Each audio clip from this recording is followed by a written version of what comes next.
Hello friends, welcome back. स्वागत है आपका हेल्थ केयर के एक मेजर रिफॉर्म जो हाल ही में गवर्नमेंट ऑफ इंडिया ने अनाउंस किया है, जिसका नाम है PM Ayushman Bharat health infrastructure mission.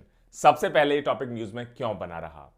हाल ही में ऑनरेबल प्राइम मिनिस्टर ने एक्चुअली इस इंपॉर्टेंट स्कीम को, इस इंपॉर्टेंट रिफॉर्म को लॉन्च किया है, जिसका नाम है PM Ayushman Bharat health infrastructure mission.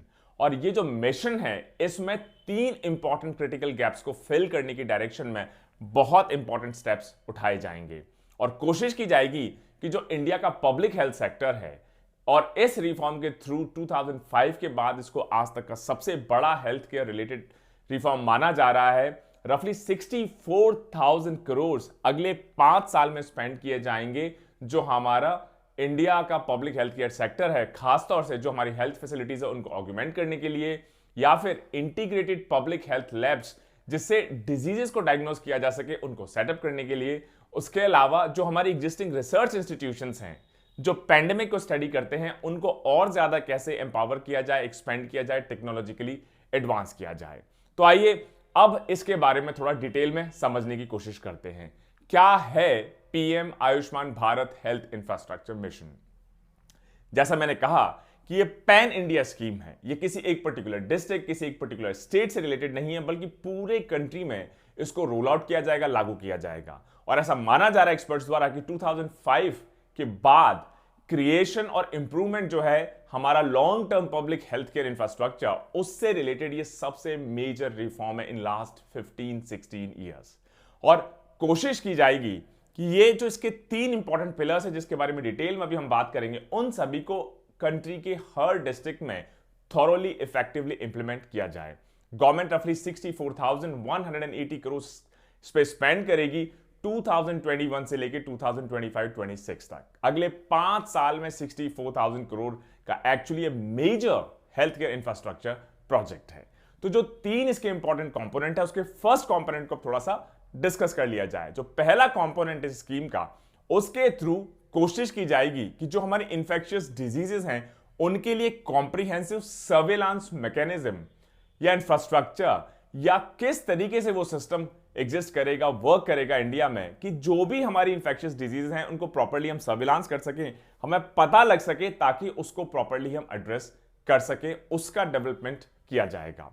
हर डिस्ट्रिक्ट लेवल पे एक इंटीग्रेटेड पब्लिक हेल्थ लेबोरेटरीज को एस्टैब्लिश किया जाएगा इन ऑल द 730 डिस्ट्रिक्ट्स। इसके अलावा जो स्टेट लेवल है उसमें 5 रीजनल ब्रांचेस और 20 मेट्रोपॉलिटन यूनिट्स बेसिकली एस्टैब्लिश की जाएंगी national centre for disease control के अंडर। उसके अलावा नेशनल लेवल पे जो हमारा इंटीग्रेटेड हेल्थ इंफॉर्मेशन प्लेटफॉर्म है IHIP, उसको एस्टैब्लिश किया जाएगा, ताकि जो डिस्ट्रिक्ट से इंफॉर्मेशन आ रही है, जो स्टेट से इंफॉर्मेशन आ रही है, इसको नेशनल लेवल पे पूल अप किया जा सके, मॉनिटर किया जा सके, एनालाइज किया जा सके, और उसके बेसिस पे important health care related decisions लिए जा सके या मेजर्स लिए जा सके।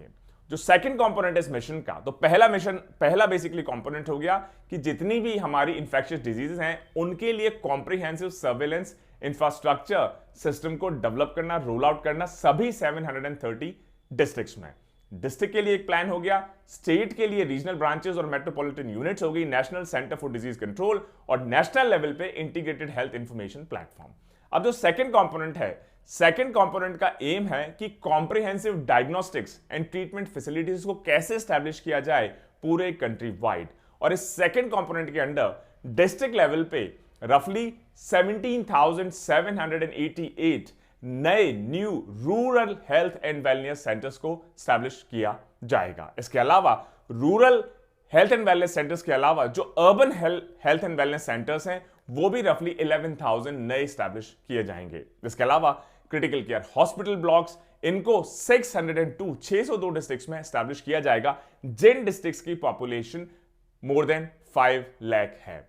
स्टेट लेवल पे इस सेकंड कंपोनेंट के अंडर, जो कि बेसिकली फोकस करता है कि किस तरीके से कॉम्प्रिहेंसिव सिस्टम डेवलप किया जाए for diagnostics and treatment facilities के लिए, स्टेट लेवल पे 15 health emergency operation centre establish किए जाएंगे। और अगेन नेशनल लेवल पे 2 कंटेनर बेस्ड मोबाइल हॉस्पिटल्स को सेटअप किया जाएगा। साथ ही साथ क्रिटिकल केयर हॉस्पिटल ब्लॉक्स को स्टैब्लिश किया जाएगा, जो 12 गवर्नमेंट ऑफ इंडिया हॉस्पिटल्स हैं, ताकि वो इंपॉर्टेंट इंस्टीट्यूशंस की तरह डेवलप हो सके, जो कि स्टेट लेवल इंस्टीट्यूशंस को, डिस्ट्रिक्ट लेवल इंस्टीट्यूशंस को प्रॉपर्ली मेंटोर कर सके, उनको ट्रेन कर सके, उनकी कैपेसिटी बिल्डिंग में एड ऑन कर सके। तो ये हो गए पहले दो component of this important health care infrastructure project.